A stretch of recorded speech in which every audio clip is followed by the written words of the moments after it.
Welcome to Techando.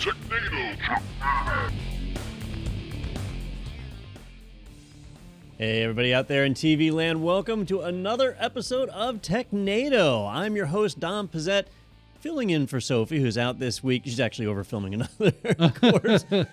So I'll take over the helm on hosting the show that I know something about, I guess. Yeah. We're already off to a spectacular train wreck. This is the best opening ever. Joined by my guest host, Daniel. That's me. Thanks for having me today, Don. It's a pleasure to be here as always. Hey, thank you for being here and bringing value to the podcast as you always do. I'm sure.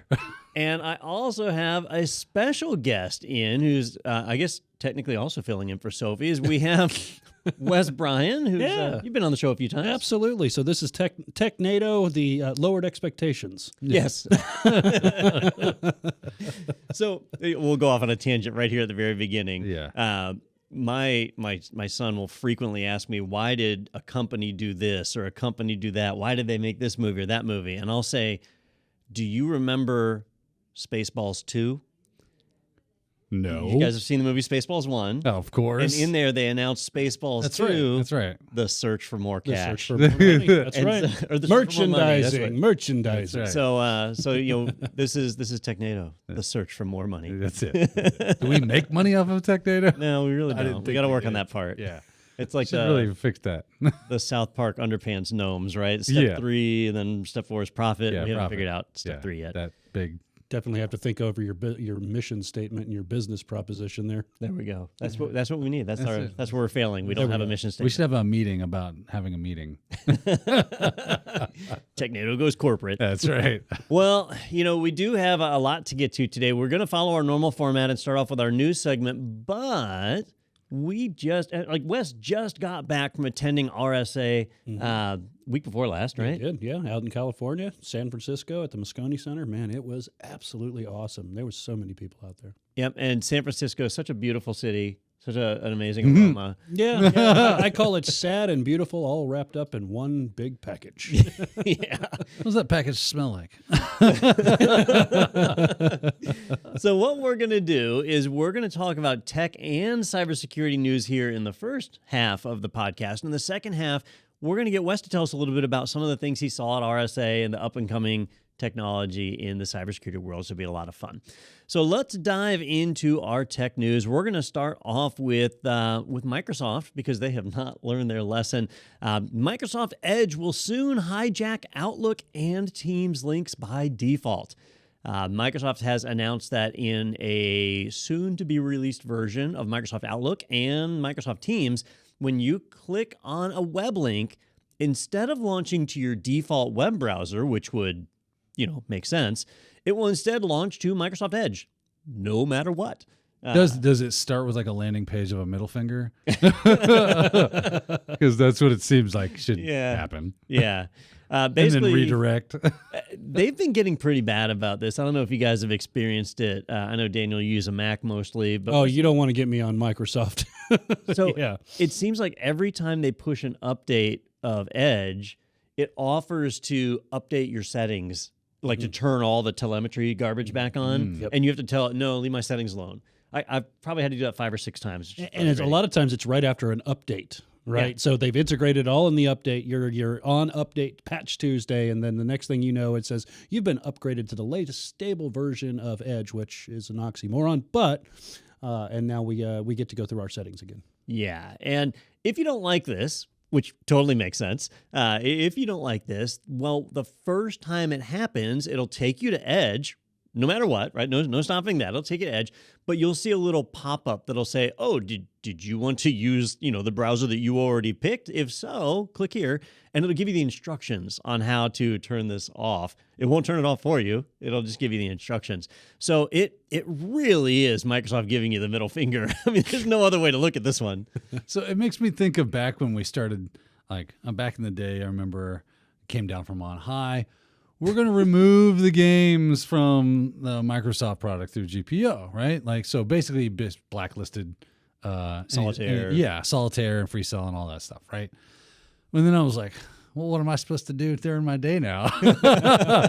So I just renamed all the EXEs to something that wasn't freecell.exe or whatever, and then I could play them, and it was fine. Or you move them out of the folder, you make a copy of it, and it's just self-containing exes. Can I do the same kind of thing with Edge, where I rename Firefox edge.exe or whatever, and then I got to worry about it anymore? Sadly, you can't. Those days are over. Yeah, now it's all checksums. Damn it. Signed libraries and all that mess. All that security stuff gets in the way. Really but pissing on my parade here, Don. Microsoft, they have earned so much community goodwill in the last couple of years with their investment in open source and GitHub and their, the crazy funds they pumped into ChatGPT and stuff. But it seems like they just can't help themselves that, with the, I'm trying to think of all the different things they've done to piss us off. So, first off, there's the, making it hard to change your default web browser to now just ignoring what your default web browser is. They're like, okay, we're going to make it easy to change your default web browser, but we're going to ignore those settings. Yeah. We gave you what you wanted. You set your default browser to whatever you felt like. Didn't mean we had to listen to it. Yeah, exactly. It's frustrating. Now, for me, I haven't used the desktop Outlook app in forever. The web-based version works fine. And if you're in the web-based version of Chrome and you click a link, it's going to stay in Chrome because you're already there. But Teams, on the other hand, the desktop version of Teams is better than the web version. So that one I use the desktop. Question, can I break Edge so that when it tries to run it, it just breaks and then runs to my default? That's a good question. You could use those same blacklist policies you were mentioning a minute ago. Yeah. To like block blacklist Edge. There you go. Yeah. Right. Go into secure. Yeah. The local policy editor. Right. Yeah. And yeah. There you go. I imagine you could do that. See, we got to work ways around Microsoft in there. I'll keep you honest here. I'll open up local group policy. We'll figure it out. Yeah. Do it. Let me know. Yeah. Well, this one's annoying, and it's coming out. It's scheduled. They said that they are looking to push this one out in the next month or two. So there will come a time in the near future where one day, if you're using the desktop version of Outlook or Teams and you click a link, it's not going to go to your default web browser unless your default browser is Edge. Can you right-click on the link and open with and do it that way? Or copy the link and just slap it in your browser and...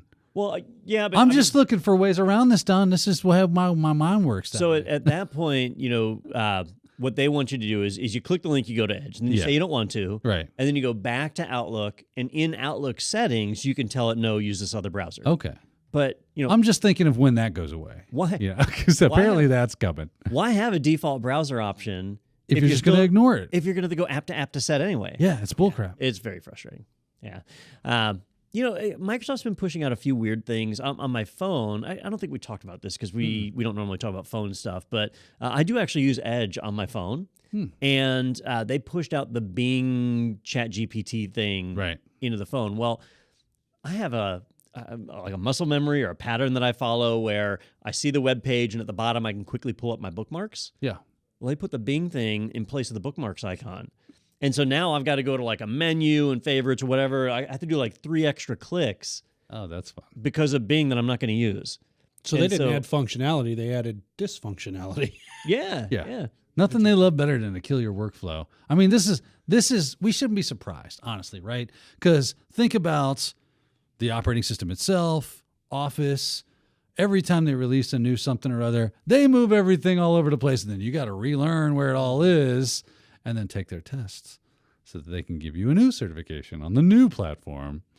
Microsoft has been doing that for a long time, though, managing two interfaces. If you look at it today, we got the traditional control panel and we got the newer Windows settings interface. And you'll click on things in the Windows settings interface and it'll open control panel. Yeah. It's like so I just one or the other. Panel, yeah. I'm really amazed by that every time it happens. Almost always with sound settings, right? Sure. I end up in the old control panel and or if you want to change your power plan or whatever. It has been years. When did Windows 8 come out? Oh, that was like, what, 2010? Yeah. All right. Somewhere around there. So like 12 years. When Windows 8 came out, Microsoft was saying everybody's going to touch screens. We need touch enabled. The Metro UI came out. Yes. And that's when they started messing with the control panel, right? Yes. 12 years. In 12 years, you couldn't rewrite the stuff that was in control panel in the new settings app. Listen, Don, they're getting to it, man. What's your hurry? I know they need backwards compatibility, but Come on. That's 13 years because it was October 26, 2012 when it was released. Okay, Oh, there you go. yeah. Yeah, remember the whole tablet mode and everything, and then you had to switch and learn how to switch back and forth if you were on a actually workstation. used a Windows 8. I never used it one time. Bless your heart. Yeah. I mean, there's still companies out there that are on Windows 7, right? Yeah? Oh, no, there shouldn't be, right? Windows 7 Shouldn't be. EOL. That doesn't mean there's not.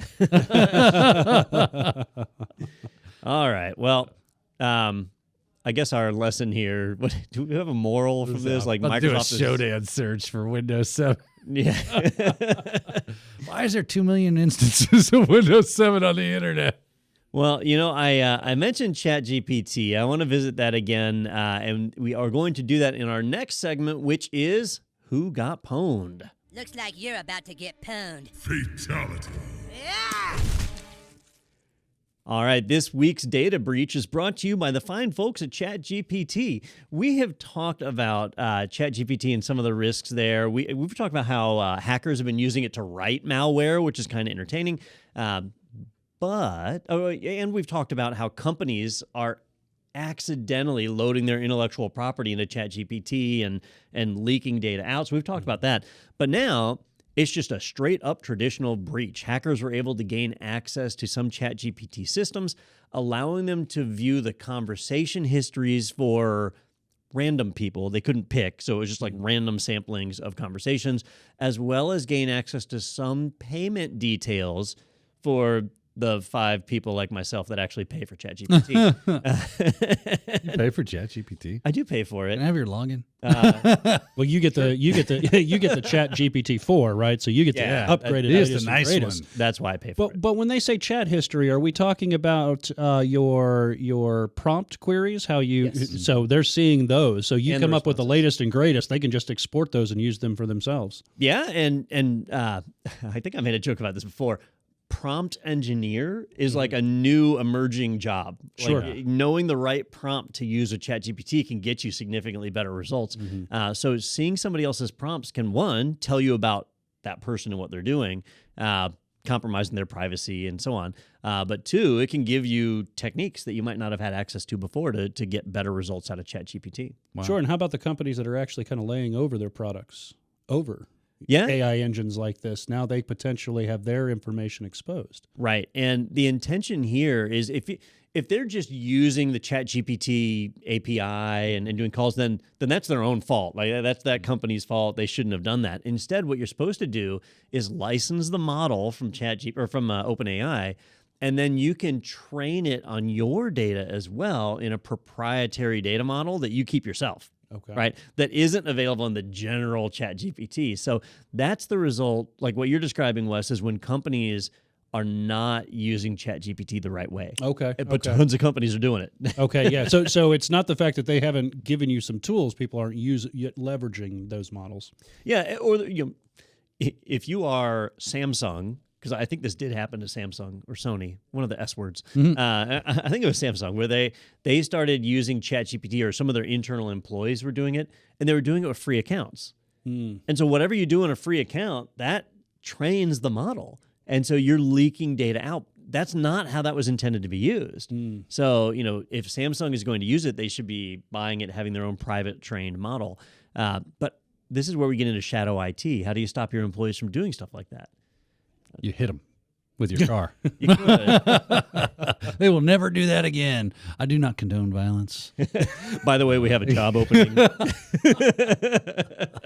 So the question is, how do you track if people are using it other than some of the traditional things? Like, for instance, you don't want people going to YouTube on your computers at work. Like, do we start blacklisting everything? So this is not a AI like generative. This is not a new problem. This is an old problem, right? Okay. How do you know if some of your employees haven't set up a WhatsApp private chat group?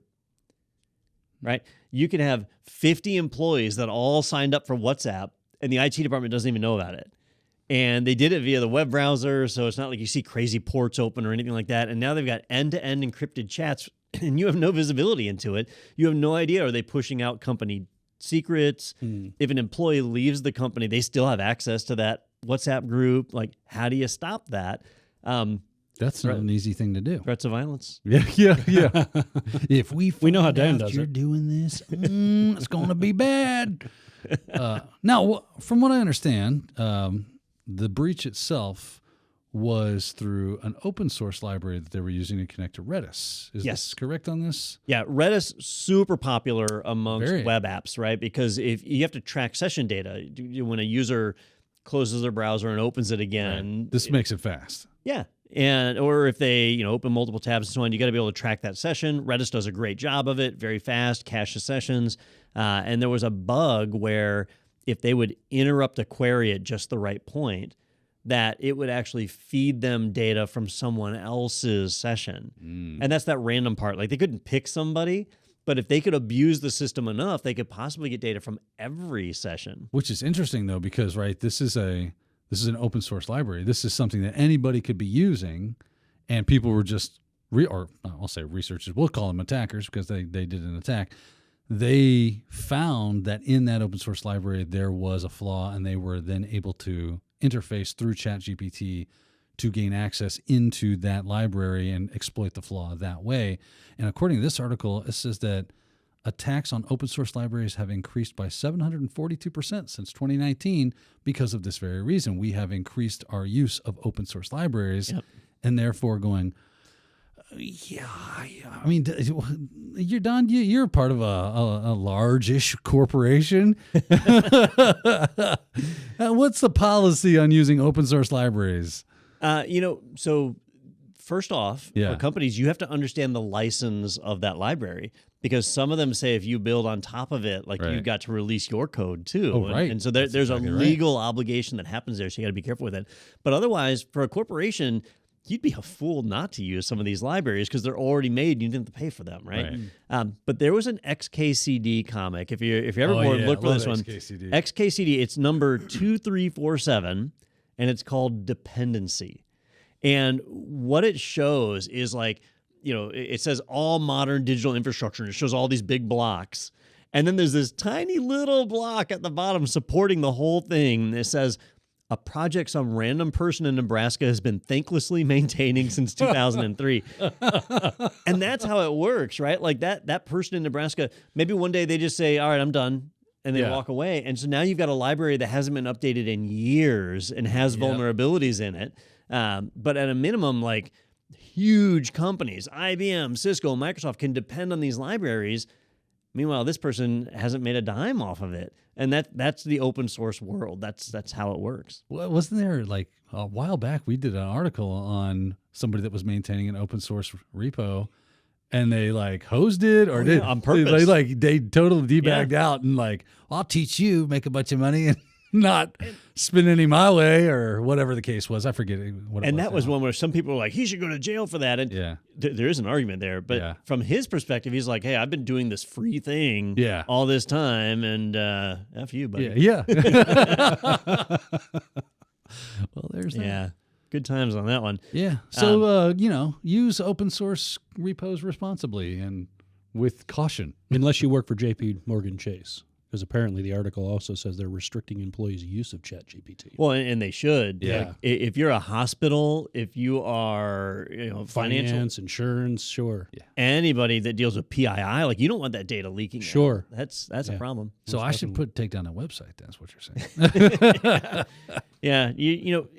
That's probably the real lesson to learn here is like, not that ChatGPT got breached, because people get breached all the time, right? It's you cannot trust a service like ChatGPT to keep your data private. And it's really tempting to give these AI systems a lot of your data because then they make better suggestions and better recommendations. But that is a double-edged sword. Yeah, it is. And if you live by it, well, you know the rest. Yeah.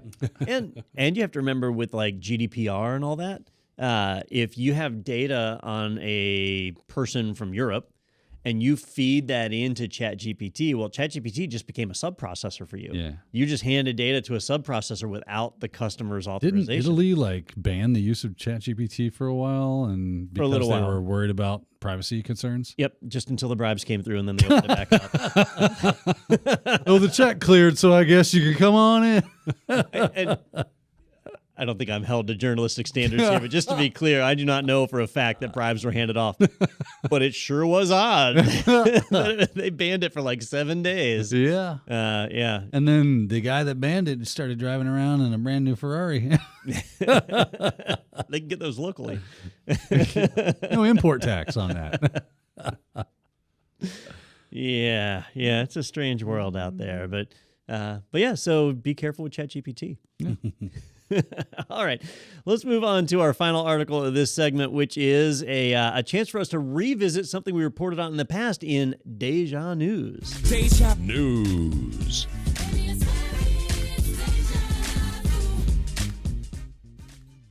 All right, way back, if we get in our time machine, way back in 2016, the chief information security officer for Uber majorly screwed up and covered it up and got caught a few years later after Uber was sold to a private equity firm or somebody like that, and then went to court and got found guilty. And he just got sentenced. So let me kind of refresh everybody's memory on what happened. So in the early days of Uber, when they were still in startup mode, flush with billions of dollars in investment money, they had a breach. Hackers got in and compromised their full set of data. The hackers then extorted Uber and said, hey, if you pay us $100,000, we'll keep this on the down low. And the CISO at the time, whose name I'm completely forgetting, Joe Sullivan, he said, okay, we'll do that, but we've got to kind of keep it secret. So we're going to treat this as a bug bounty report, and we'll pay you the $100,000. We'll have you registered as like a security researcher. And they paid out the $100,000 to keep it hushed, and then it went away. Well, a few years later, when they IPO'd, I think is what actually triggered all this, it came to public light that they paid out this money and that there was actually a breach that they did not disclose. So the CISO got sued or got picked up on charges for that, lost, was found guilty for covering up this breach, and was sentenced. Now, if you had to guess, I guess both of you have read the article at this point. If I had to guess, like, what is the sentence for covering up a data breach? I think we've talked about this I would have before. said jail time. You'd think. I would think jail time. Especially with a company that was publicly traded where you have basically lied to your investors. I mean, it's People have gone to jail for a crime, lot Don. less. Yeah, Uber obviously doing well financially. The investors, I don't know if they've ever gotten a dime out of Uber. Are they profitable? I have no idea. They're still around. there's that. What's Uber? So I know the ride sharing market is always up for tumult as various regulations are passed, but basically this guy got 3 years probation and 200 hours of community service. So if you've ever wondered what it's like to run up against some of these cyber crime fraud laws, not that bad. Really, in the general scheme of things, 3 years probation. Hide it real good, and then as long as it's far enough removed, you're good to go. Hey, 3 years from now, it's off your record. Yeah. 200 hours of community service. I'll go pick up some trash on the highway. Shoot, he probably gets to like that much community service by holding a banquet or something. You know what I mean? Yeah, spaghetti dinner. Right. Yeah. Yeah, I think they should send us some to drive Uber, right? Like, Yeah. You must be an Uber driver until you've worked. Do you believe off. this was setting an example sentence? Because this doesn't seem like this happens a lot where somebody's actually charged and goes to jail or has some kind of repercussions here. Is this something that's relatively new, or is this something that we're going to see a lot more of? If this is the example, we are screwed. So I reread the article like 3 times because I thought I was misunderstanding it when it said, if I have a similar case, this is quote, if I have a similar case tomorrow, even if the defendant had the character of Pope Francis, they would be going to prison, end quote. Judge William Orrick said during the sentencing on Thursday, quote, when you go out and talk to your friends, to your CISOs, you tell them that you got a break not because of what you did, not even because of who you are, but because this was just an unusual one-off, end quote. So here's the deal. The judge wanted to sentence jail time. Okay. Right? But the breach and the cover-up happened prior to the IPO, and the investors who would have been affected made a ton of cash in the IPO. Gotcha. And so when you make the joke about it being a victimless crime, it kind of was. I mean, the only victims are the Uber customers Right. whose data was leaked out, but who cares about that? I mean, that was already probably out anyway. Those are just little people. There was another breach they were all involved in. So as long as the investors didn't get affected, but that's what led to this super light sentence. So this hopefully is not a example of what it's going to be like in the future. Gotcha. Because there was a cover up. Now, where I get a little concerned is this guy got fired from Uber, right? And then went to be the CISO for Cloudflare. Oh yeah. And Cloudflare, kind of a big player, handles the majority of the world's internet traffic. And then he left Cloudflare in 2022 so that he could spend time in his trial. As you do. So I don't know if he's going back to Cloudflare or not now that he's in the clear. Yeah. Yeah. They're probably like, I'm back, baby. Get my seat ready. Anyhow, I got stuff to cover up. Y'all didn't open that file while I was gone, did you? Yeah. That'd be Now, bad if you did. It's easy for us to armchair quarterback this one, right? Well, it's weird because like I've seen companies get breached and they did everything they could.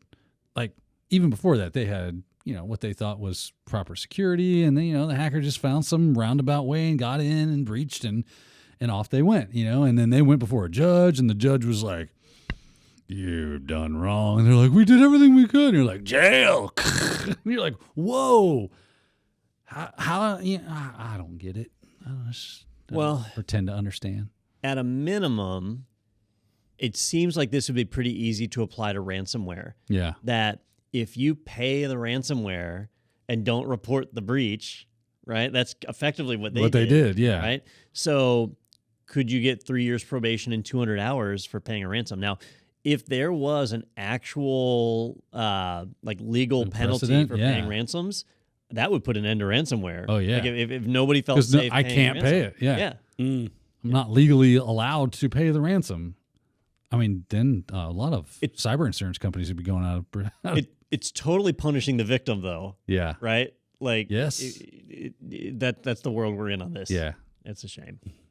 But I think we just turn off the internet, call it a day, I right? like it. I like Kill it. switch Shut it engage. down. Shut it down.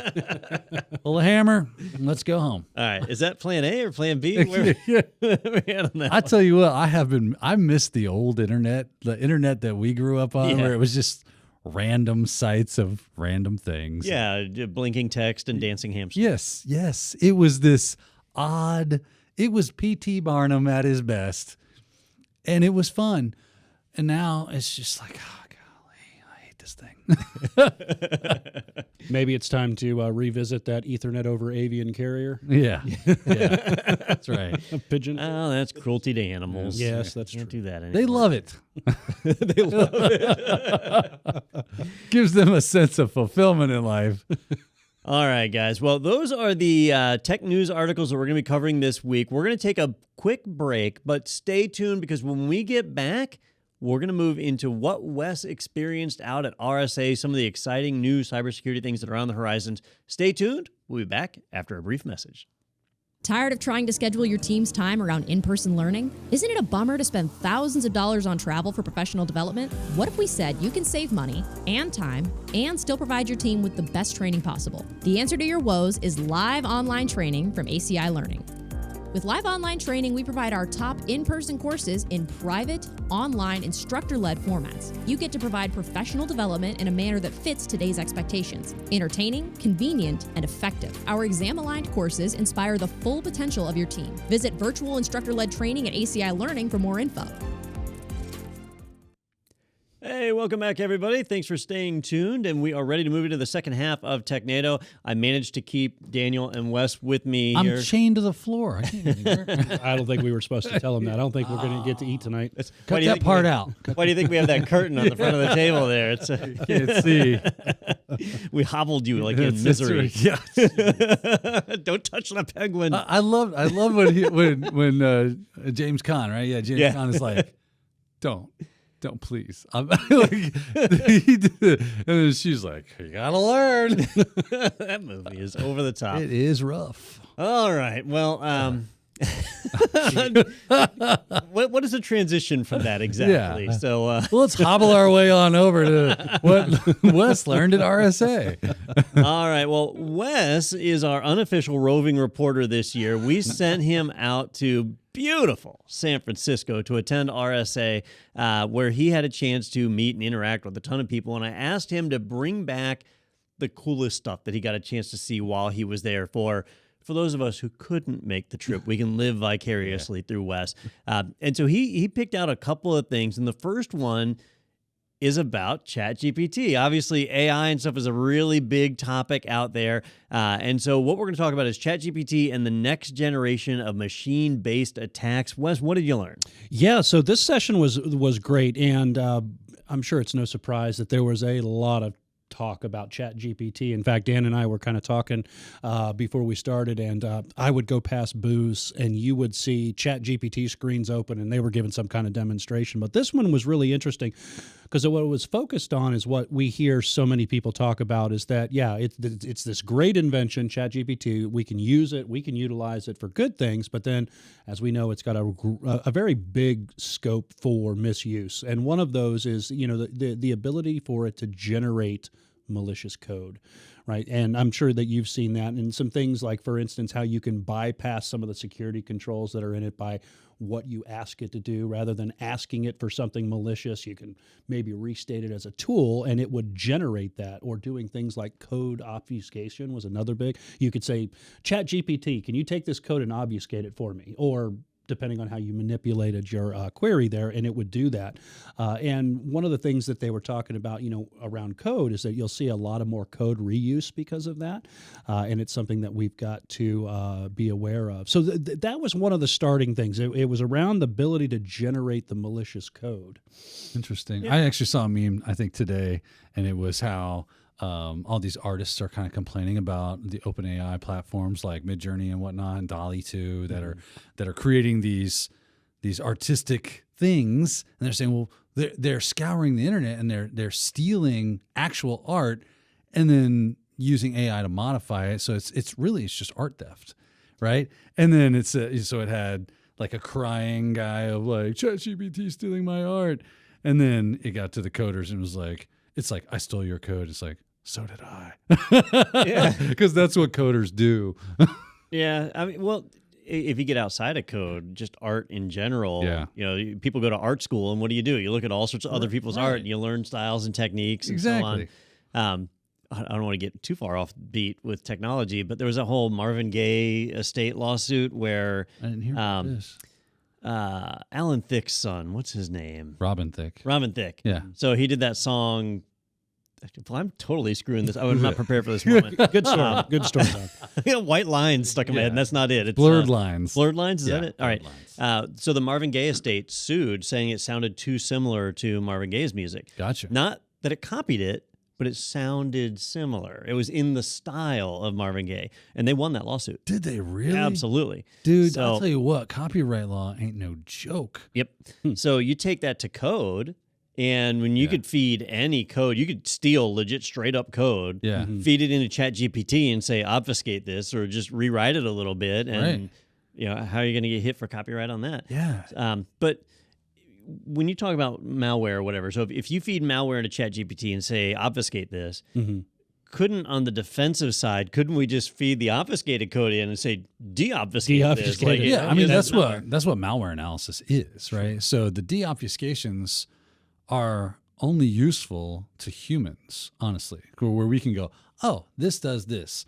What's difficult, I kind of guess this is where you're going with that, is like, if you have AI built into your EDR platform or whatever, could it deobfuscate these things, right? What's weird is like, it's not really how it works, right?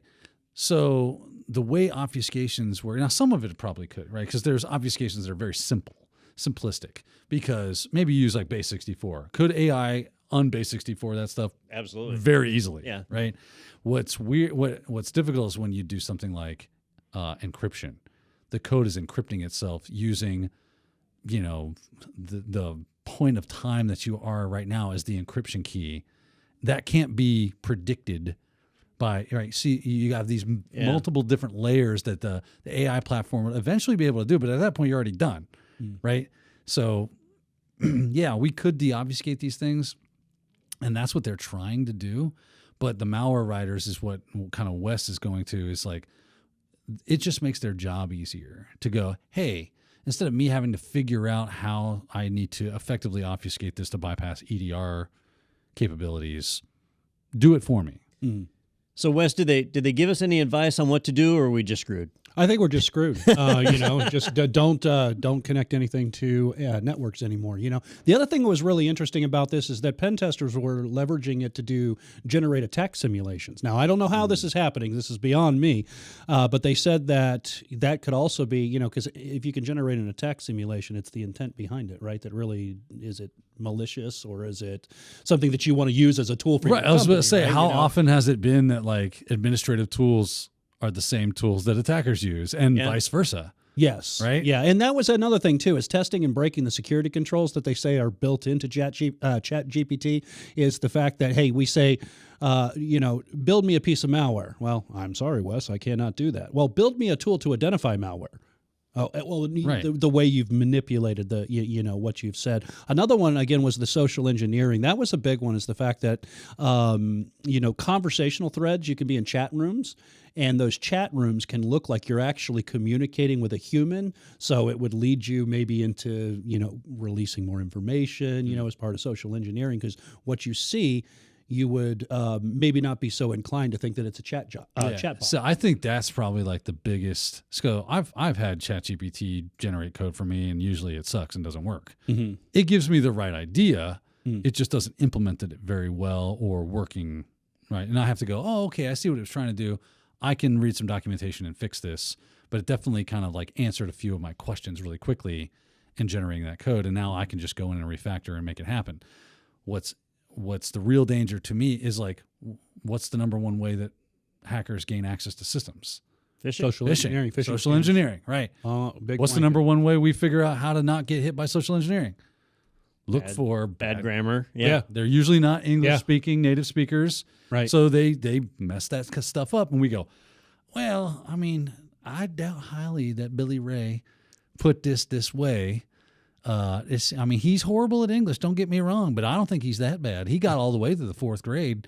He's got an achy breaky heart. He does indeed. Right? So we pick up on those cues really, really quickly, and now they can just run to ChatGPT and go, write me in an English-speaking way a note that says this. Yep. And it doesn't seem malicious at all. You're just writing a note that says, hey, we've had a data breach. Please click the link below to, check your account, make sure everything is fine. Love, Facebook or whoever. Sure. If you want to see this in action, just Google for a sample ransom letter. Yeah. And go to ChatGPT. Here's the prompt you use. Rewrite this for clarity. Yeah. And then provide the ransom letter, and it will rewrite it. And there you go. That's the prompt to use. That's interesting. And I'd like to give these speakers credit, too, because they did all the speakers that I've seen were really good. This is Greg Day.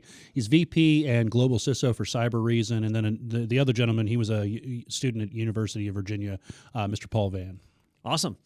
Well, let's move on to our next topic. This one is a little more vague. We just talked about phishing and social engineering, right? So this next one is patching the human element. Yeah, this one actually came right. The speaker here, he was the. I'm going to murder his last name. I apologize. Greg Concealing, I think is how you say his name. Special agent and analysis coordinator for the FBI, and Paul McComb, intelligent advisor for NISIS.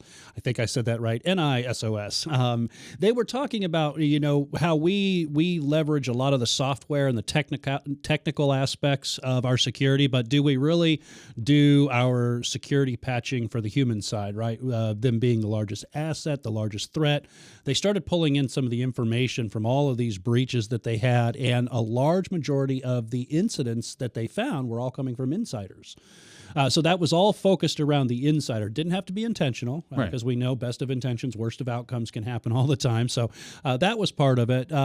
They focused on things like IP and data theft. Again, unintentional. You talk about ChatGPT, the social engineering platforms sharing that information. Internal sabotage was something that came up for this, and then things like accidental disclosure, right? So I thought this was really, really funny, because now we're focusing on the human aspect of it, and there were all the basics that we talk about: implementing, limiting privileges, privilege of least access, implementing things like role-based access control, all the buzzwords, right? Let's get them all here. Let's see if we can get the advertisements out for the marketers, right? DLP, data loss prevention, identity and access management. But what I really liked about this is they added an additional layer to that, and that was things like pre-hire vetting.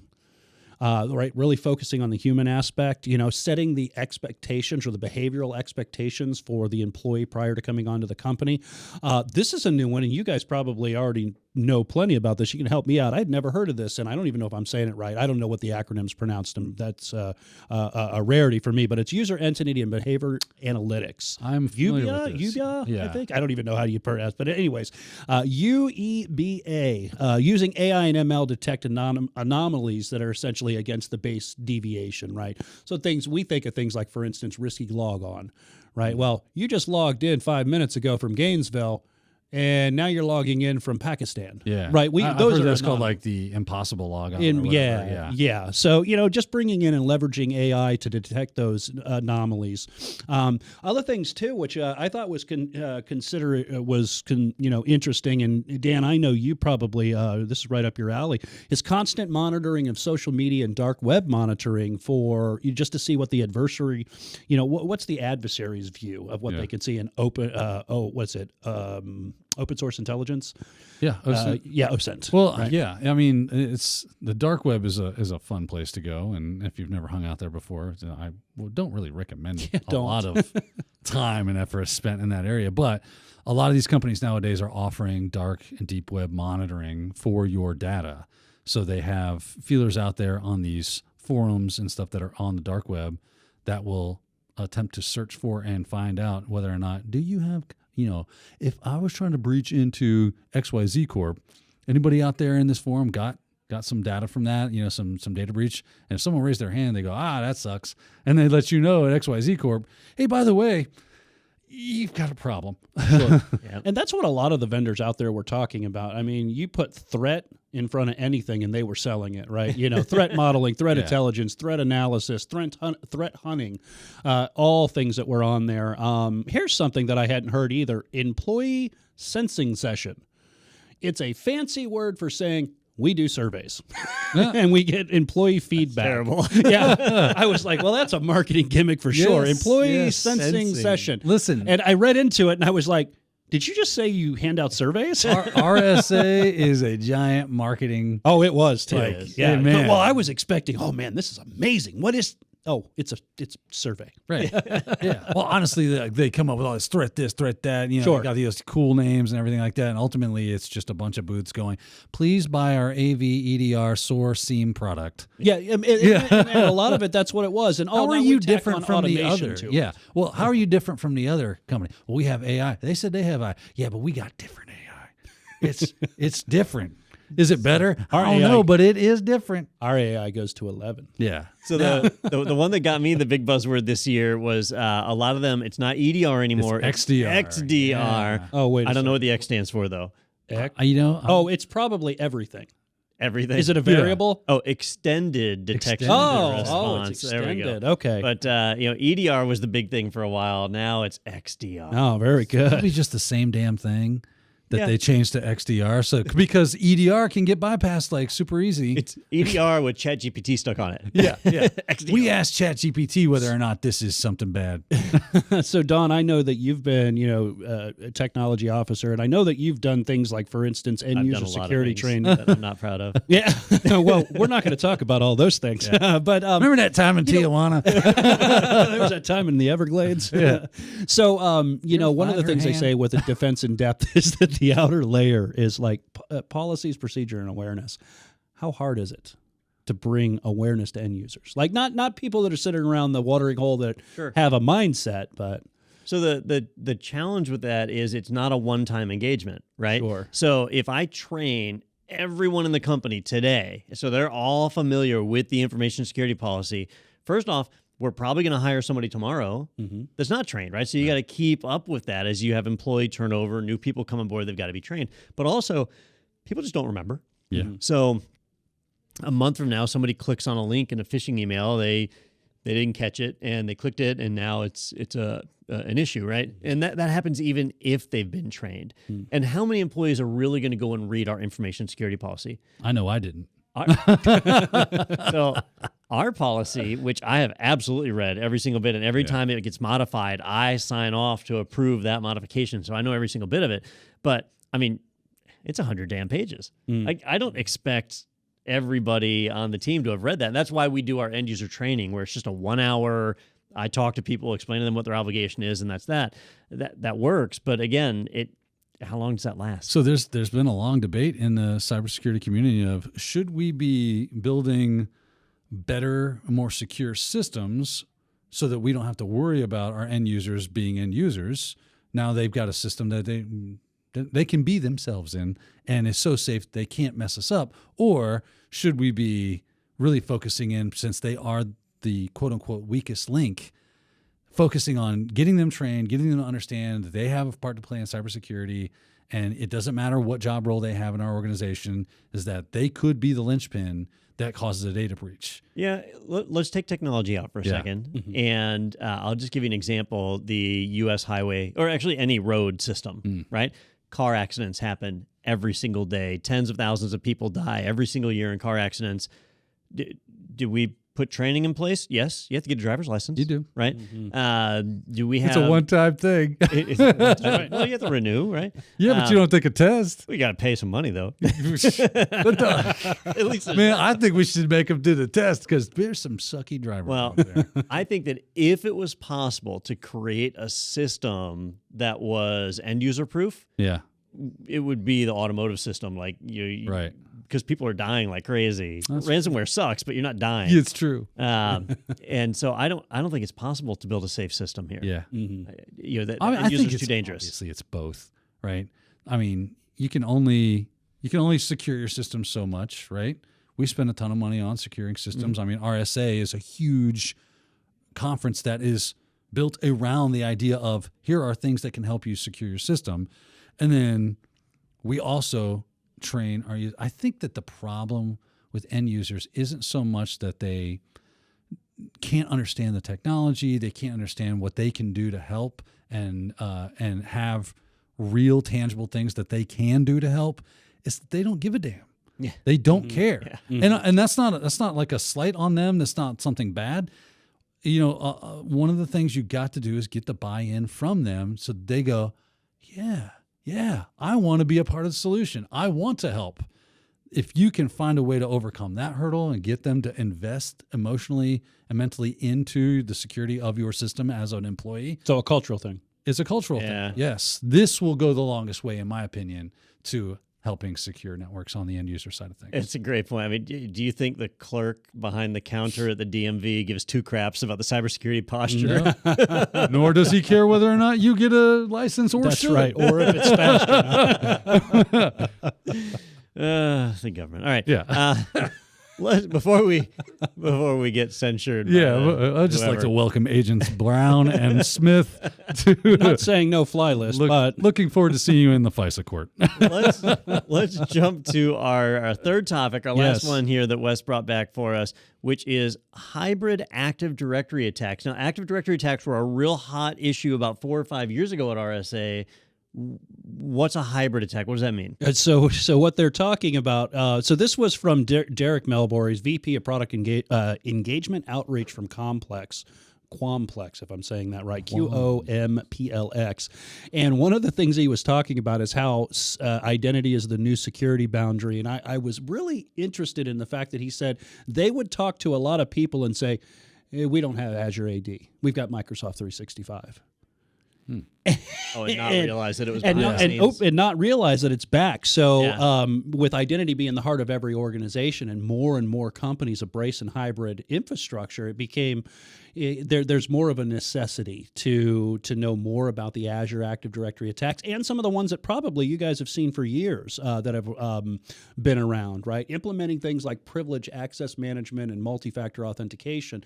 While they're good, we can't rely on them anymore. We can't say, hey, that's what's going to secure, because there are additional things. And he did pull in some kind of some really cool kinds of attacks and stuff, things like we've been dealing with for a while. Things like guest membership issues, right? People, creating guest accounts.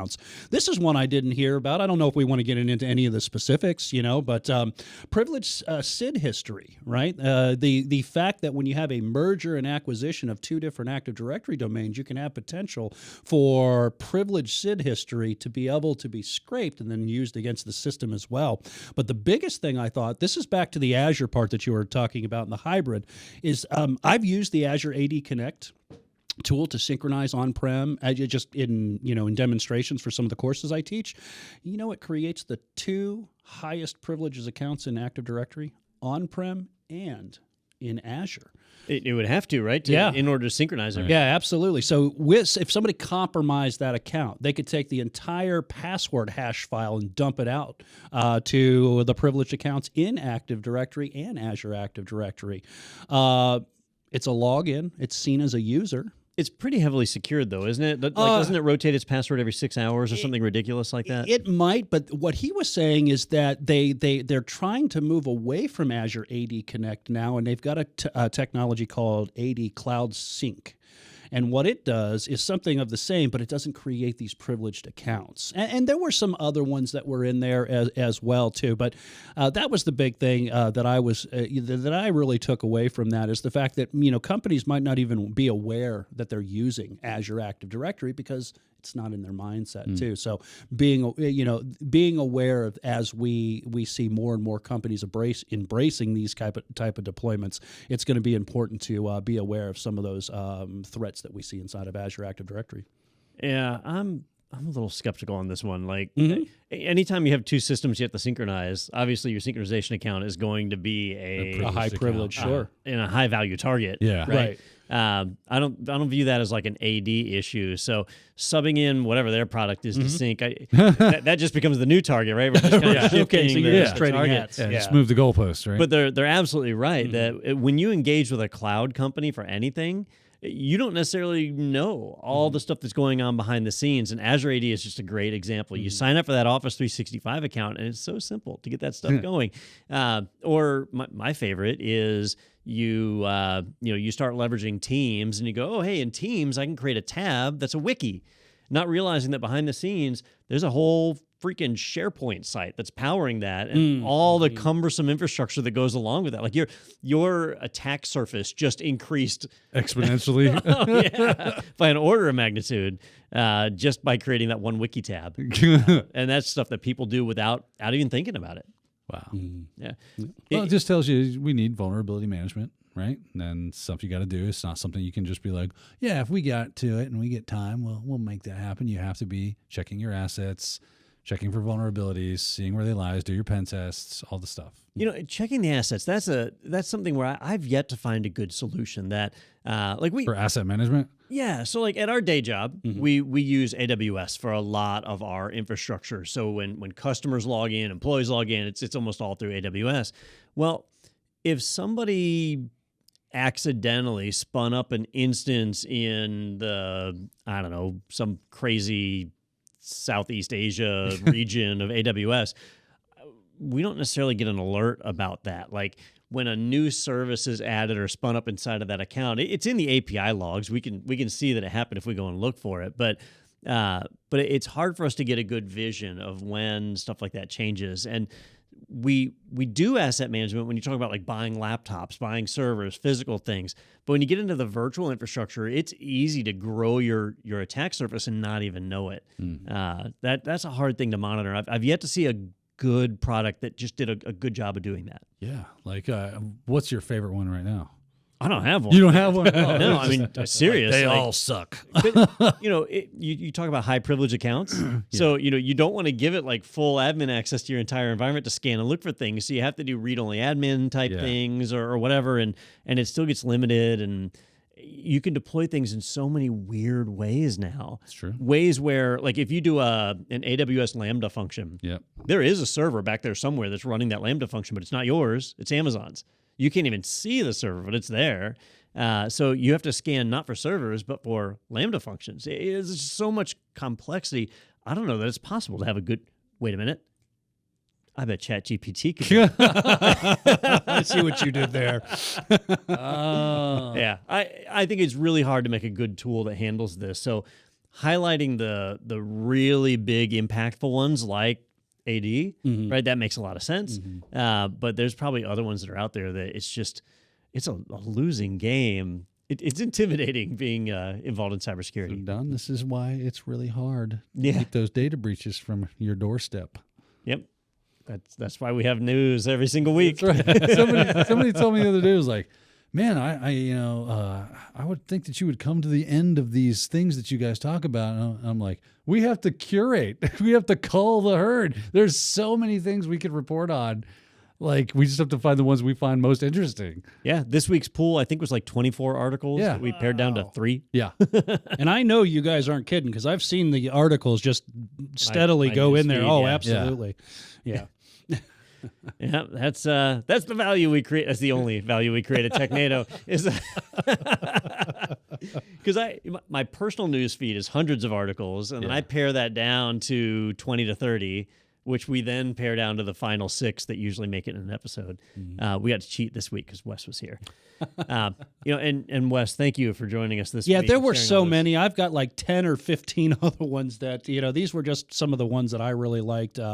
There was a really good one there, what does the cyber IT work or cybersecurity workforce look like? And it was like, it's not what you think. And again, they're bringing in AI and a lot of buzzwords. So there were a lot of good sessions out there. Well, not to put you on the spot on air, but I'm totally going to do it. Do you want to come back next week and talk about some of the others? Yeah, absolutely. Why not? Yeah, we can probably make that work. Yeah. Actually, I'm going to be in the UK next week, so That's kind of perfect then. yeah, it might be perfect. That's excellent. Yeah. Did you do it? I did. You just didn't see it. I have no proof. Yeah. All right. Well, let me remind everyone that we have some upcoming events. Right, I mentioned our day job a minute ago. We got to pay the bills somehow. Techando is absolutely free. One way that you can support us is by checking out ACI Learning. If you sign up for a subscription on ACI Learning or on the IT Pro TV website, you can check out with the product code Technado30, save 30% off the lifetime of your subscription. For the lifetime, right? for a long time. You get a discount. It's pretty sweet. But anyhow, that does help us to know that people are watching Techando. You can like and subscribe us on various social media channels like YouTube and wherever else we are. I know we're on YouTube. Are we on LinkedIn? I think we're on LinkedIn. Probably. Yeah, we're pretty. Check out our Active MySpace page, and our Friendster is blowing up this month. Oh, man. You definitely want to check that one out. Get on some ICQ. Yeah, buddy. Oh, yeah. You can definitely do that. Yahoo Chat. We have a webinar coming up, and I have closed the webpage. It's on May 18th. You knew what it was, Wes. What was the webinar? Yeah, I know Dan's. It's everything security with a special guest. All things cybersecurity. There we go. All things we did really good on cybersecurity this one. with Naomi Buckwalter. There you go. Thank you, Christian, on our production team who just Absolutely. threw that on the screen for me. Well, if you fall down the stairs, as long as you land on your feet, right? That's it. It's times like these where we appreciate all the work Sophie puts into keeping us on the air. She's never allowed to take off again.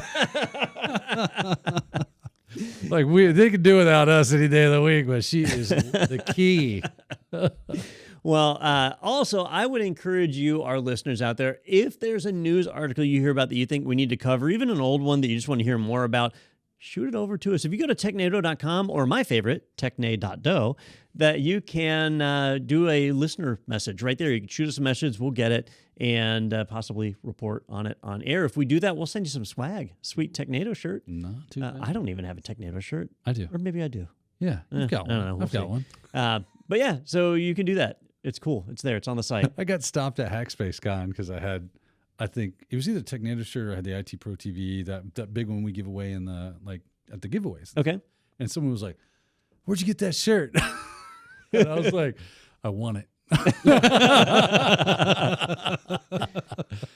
I took it from some guy. That's right. Off my enemy dead. It no longer had an owner, if you know what I mean. Spoils of war. That's right. Just He had had this one shuffled hole. off this mortal coil. All right. Well, Wes, thanks again for joining us. Daniel, whatever. Yeah. And Right back at you, Don. be sure to tune back in next week. We'll be back with more Techando. Thanks for watching.